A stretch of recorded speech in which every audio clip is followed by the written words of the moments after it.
India versus Australia one day international match चल रहा है। स्टेडियम फुल है और हर मैच में एक्साइटमेंट और बढ़ रहा है। अब ऐसे में सोचें, अगर टीम इंडिया अपनी प्लेइंग 11 में सिर्फ बॉलर्स ले आए या सिर्फ बैट्समैन ले आए तो क्या वो मैच जीत पाएगी? शायद नहीं। जीतने के लिए चाहिए एक परफेक्ट बैलेंस, कुछ सॉलिड ओपनर्स जो इनिंग्स संभालें, कुछ पावरफुल हिटर्स जो रन रेट बढ़ाएं और कुछ ऑलराउंडर्स जो हर सिचुएशन में टीम को स्टेडी रखें। अब एग्जैक्टली यही कॉन्सेप्ट इन्वेस्टिंग में भी फॉलो होता है। मार्केट भी एक मैच जैसा ही होता है। कभी मार्केट स्टेबल होती है, कभी करेक्शन मोड में होती है और कभी बुल रन में। और अगर आपने सिर्फ एक ही तरह के फंड में इन्वेस्ट किया हुआ है, तो चाहे वो लार्ज कैप हो या मिड कैप या स्मॉल कैप, तो हर मार्केट फेज में पोर्टफोलियो का कंसिस्टेंटली परफॉर्म करना मुश्किल हो जाता है। और इसी प्रॉब्लम का स्मार्ट सॉल्यूशन है flexi cap fund. Hello and welcome to Z funds. मैं हूं मनीष तनेजा और इस वीडियो में हम बात करेंगे साल 2025 के टॉप 3 फ्लेक्सी कैप फंड्स के बारे में।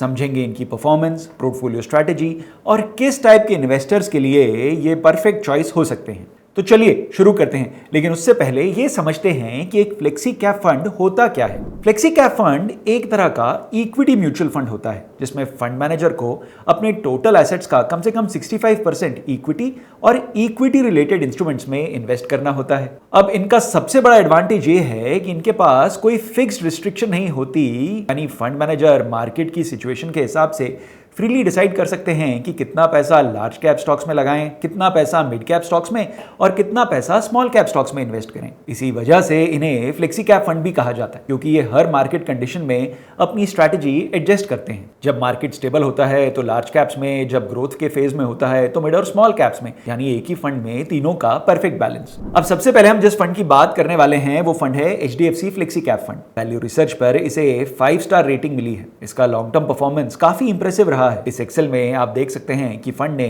पिछले 3 सालों में 23.35% का सालाना रिटर्न जनरेट किया है और पिछले 5 सालों में फंड ने लगभग 28.65% का सालाना रिटर्न जनरेट किया है, जो कैटेगरी एवरेज से काफी बेटर है। और इसी परफॉर्मेंस के चलते ये फंड अपनी कैटेगरी में नंबर 1 पोजीशन पर आ गया है। फंड का AUM है लगभग 81,935 करोड़, जो इसे काफी बड़ा फंड बनाता है। फंड एक डिसिप्लिन्ड और value oriented investing approach follow करता है। फंड का पोर्टफोलियो भी काफी डाइवर्सिफाइड है। फंड में समय लार्ज कैप स्टॉक्स में एलोकेशन है 74.78%, मिड कैप में 4.08% और स्मॉल कैप स्टॉक्स में रफली 9.76% ऑफ द AUM इन्वेस्टेड है।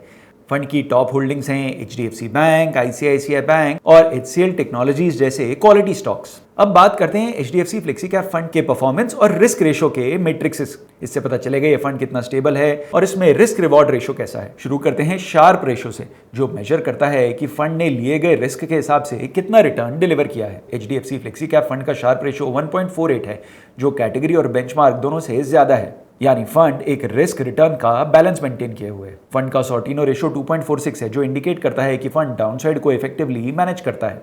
फंड का बीटा है 0.8, जो 1 से कम है, मतलब मार्केट के कंपैरिजन में फंड थोड़ा कम वॉलेटाइल है। यहाँ अल्फा सबसे इंटरेस्टिंग रेशो बन जाती है। ये बताता है कि फंड मैनेजर ने बेंचमार्क के ऊपर कितना एक्स्ट्रा रिटर्न डिलीवर किया है। इस फंड का अल्फा है 8.45, मतलब एक्टिवली मैनेज स्कीम जिसने अपने बेंचमार्क को 8.45% से बीट किया है। ये फंड उन इन्वेस्टर्स के लिए सूटेबल है जो लॉन्ग टर्म वेल्थ क्रिएशन चाहते हैं और थोड़ी वॉलेटिलिटी हैंडल कर सकते हैं। इस फंड में आप SIP के माध्यम से भी इन्वेस्ट कर सकते हैं, जिसके थ्रू आप मार्केट्स के अप्स एंड डाउन्स को एवरेज कर पाएंगे। आइए अब बात करते हैं वीडियो के हमारे दूसरे फंड की, जो है ICICI prudential flexi cap fund.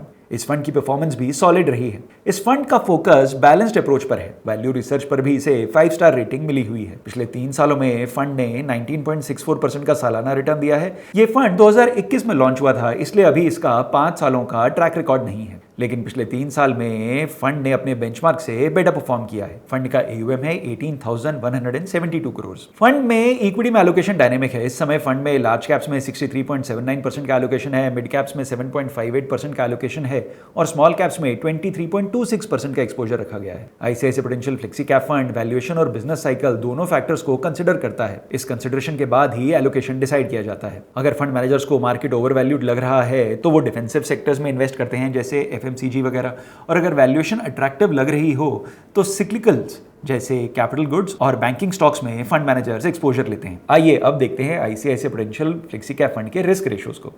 Fund का शार्प रेशो है 0.99 जो बेंचमार्क के 0.73 से बेटर है। मतलब फंड ने रिस्क एडजस्टेड बेसिस पर डिसेंट परफॉर्मेंस दिया है। फंड का सॉर्टिनो रेशो है 1.33 जो कैटेगरी और बेंचमार्क दोनों से बेटर है, यानी फंड डाउनसाइड को इफेक्टिवली मैनेज करने के लिए पोजीशनड है। फंड का बीटा है 0.89 यानी फंड मार्केट के कंपैरिजन में थोड़ा कम वॉलेटाइल है। और वहीं फंड ने 3.86% का अल्फा जनरेट किया है, यानी एक एक्टिवली मैनेज स्कीम जिसने बेंचमार्क को 3.86% से आउट परफॉर्म किया है। ये फंड उन इन्वेस्टर्स के लिए बेस्ट है जो बैलेंस ग्रोथ चाहते हैं, ना ज़्यादा कंजर्वेटिव अप्रोच चाहते हैं, ना ही बहुत ज़्यादा एग्रेसिव अप्रोच चाहते हैं। पर याद रहे ये प्योर इक्विटी फंड है, यानी ये एक वेरी हाई रिस्क कैटेगरी की म्यूचुअल फंड स्कीम है। वीडियो का तीसरा और आखिरी फंड है HSBC फ्लेक्सी कैप फंड, जिसका परफॉर्मेंस पिछले कुछ सालों में काफी स्टैंड आउट रहा है। HSBC और L&T म्यूचुअल फंड के मर्जर के बाद इस फंड ने अपनी आइडेंटिटी और स्ट्रैटेजी दोनों को शार्पन किया है। पिछले 3 सालों में फंड ने लगभग 20.33% का सालाना रिटर्न दिया है और पिछले 5 सालों में 20.6% का सालाना रिटर्न दिया है, जो फंड को अपनी कैटेगरी में टॉप क्वार्टाइल फंड बनाता है। पोर्टफोलियो कॉम्पोजिशन भी काफी एग्रेसिव है। लार्ज कैप्स में 54.01% का एक्सपोजर है, मिड कैप्स में 23.87%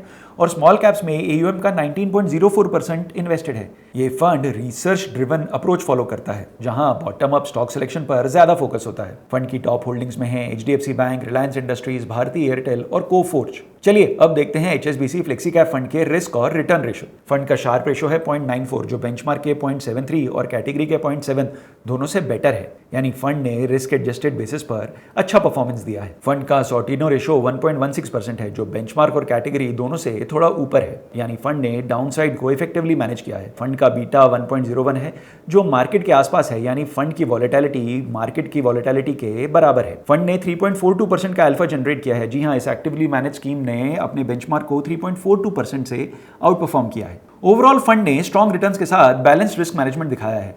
ये फंड भी क्योंकि प्योर इक्विटी फंड है, वेरी हाई रिस्क कैटेगरी की म्यूचुअल फंड स्कीम है। आप इस म्यूचुअल फंड स्कीम में तभी इन्वेस्ट करें अगर आपका इन्वेस्टमेंट होराइजन 3 साल या उससे अधिक है। HSBC फ्लेक्सी कैप फंड उन इन्वेस्टर्स के लिए परफेक्ट है जो over the long term wealth creation करना चाहते हैं और शॉर्ट टर्म की वॉलेटिलिटी को हैंडल कर सकते हैं। फंड मैनेजमेंट में क्लियरली कंसिस्टेंसी है और फंड मैनेजर्स के स्टॉक पिकिंग स्किल्स भी इंप्रेसिव है। तो अगर आप एक ऐसा म्यूचुअल फंड चाहते हैं जिसमें लार्ज कैप की स्टेबिलिटी भी हो और मिड और स्मॉल कैप स्टॉक्स का ग्रोथ पोटेंशियल भी हो, तो फ्लेक्सी कैप फंड्स आपके लिए एक अच्छा ऑप्शन हो सकते हैं। याद रखें, फ्लेक्सी कैप फंड्स एक लॉन्ग टर्म इन्वेस्टमेंट व्हीकल हैं। इनमें शॉर्ट टर्म वॉलेटिलिटी रहेगी, लेकिन अगर आपका इन्वेस्टमेंट होराइजन 5, 6, 7 साल है तो ये फंड आपके पोर्टफोलियो का कोर पार्ट बन सकते हैं। और हाँ, इन्वेस्टमेंट करने से पहले अपने रिस्क प्रोफाइल और फाइनेंशियल गोल्स को जरूर कंसिडर करें। अगर आपको ये वीडियो पसंद आया हो तो वीडियो को लाइक करें, अपने दोस्तों के साथ शेयर करें जो इन्वेस्टिंग में इंटरेस्टेड हैं और कॉमेंट करके हमें बताएं आपका फेवरेट फ्लेक्सी कैप फंड कौन सा है। और हाँ, चैनल को सब्सक्राइब जरूर करें ताकि आपको ऐसी ही हेल्पफुल इन्फॉर्मेशन मिलती रहे। जेड फंड्स, जहां है आपकी इन्वेस्टमेंट सही और आसान। Mutual fund investments are subject to market risks. Read all scheme related documents carefully.